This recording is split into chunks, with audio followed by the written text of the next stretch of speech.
हमारा ताल्लुक था ही नहीं।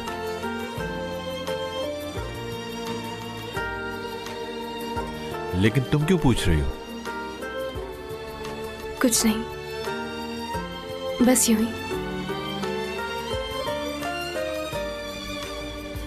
अच्छा, आपको क्यों खुशी हुई कि मेरा चैंक के साथ कोई ताल्लुक नहीं है? बस ऐसे ही, अच्छा हुआ ये।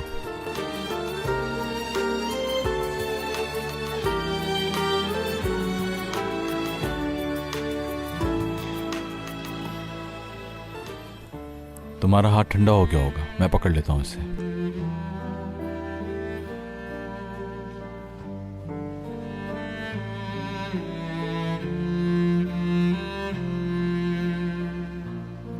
कुछ नहीं होगा मेरे हाथ को जब तक वो आपके हाथ में है।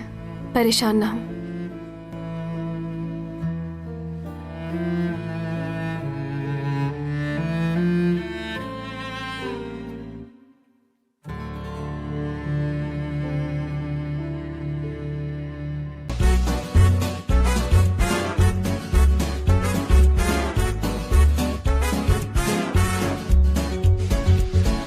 प्यार लफ्जों में कहाँ